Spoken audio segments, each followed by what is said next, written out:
पीयूष, पंडित जी को झटका दिया, तीसरे फेरे में वो चले गए, अब कर लो जाओ। वो जब तक वो फेरे में, वो तो रूढ़ियां हैं, जब तक ऐसा नहीं, पानी नहीं, घी नहीं, ये नहीं, वो नहीं, तब तक तो कुछ होगा नहीं। पंडित अगर नाराज हो गया ना, सारा काम अधूरा रह जाएगा। 100%। बोलो मनीष, तुमने देखा कि नहीं? इसलिए पंडित को खुश करके चलो, वो सब काम मंगल कर देगा। हमने एक शादी देखी मैंने, अब वो पंडित जी जो फेरे लगते तो पंडित जी की खिंचाई तो होती है, तो एक ने क्या किया, पंडित जी की बना दी पूंछ। पूंछ बना दी किससे? वो स्प्रे आता था ना, जो स्प्रे से। और भैया पंडित जी साहब ने जैसी पूंछ देखी, बिखर, बोले मैं जो कराना ही नहीं है शादी। पंडित जी उठ के जाए, अब दूल्हा कर रहा है पंडित जी साहब, भाई गलती उसकी, नुकसान तो हमारा हो रहा है। बोले मैं नहीं रहूंगा। वो बोले माफी मांगे, बोले मैं नहीं मांगूंगा, मजाक चल रही, इसमें क्या मांगना माफी। भैया लड़की भी सोच रही है कर ले जल्दी भाई, फ्री होए। लड़का सोच रहा बड़ी मुश्किल तो हुई हो रही है जी, और नया आखिरी में अड़ंगा नहीं। कोई पंडित हो उसको सम्मान के साथ रखना।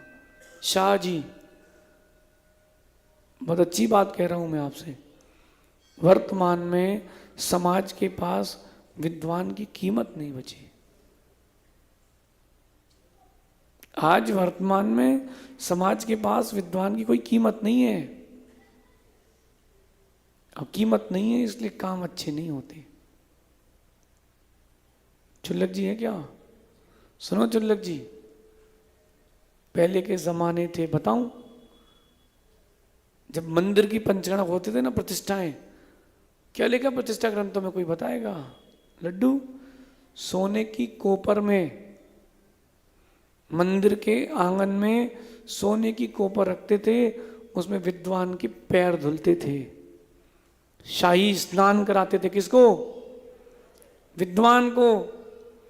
फिर आचार्य निमंत्रण देते थे कि आप हमारा कार्यक्रम कराइए। पंडित जी पैसे नहीं मांगते थे, पंडित जी का समाज मिलकर के सम्मान करती थी।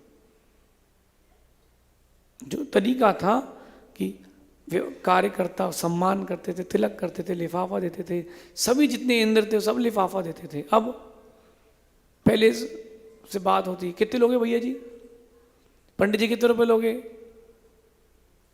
हमारे पंडित जी कभी नहीं बोलते, पीयूष बोलना भी नहीं कभी। अपन धर्म ध्यान के साधक हैं, बाधक नहीं है। समझ रहे ना? अपन ने विधि विधान धर्म ध्यान के लिए सीखा है। समाज का कार्य है वो सम्मान करे, लेकिन अपन को कभी नहीं बोलना।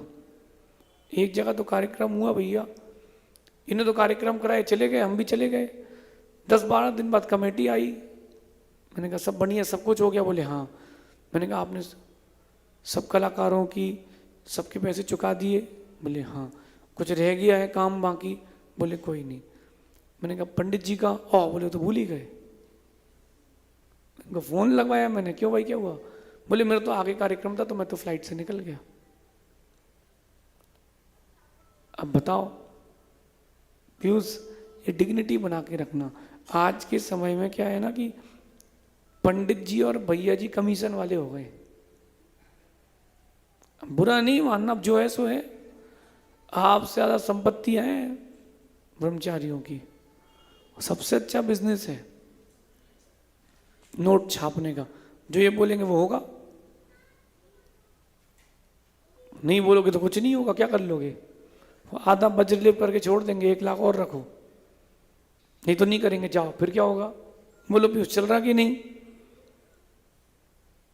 शाह जी कारीगर को 15 दिन रोकते, आज इतना सा करेगा, अभी लेप बन रहा है भैया, लेप पक रहा है भैया, हमारे कमरे में कोई नहीं जाएगा भैया, 15 दिन तक खींचो, 3 लाख रुपए मिलेंगे।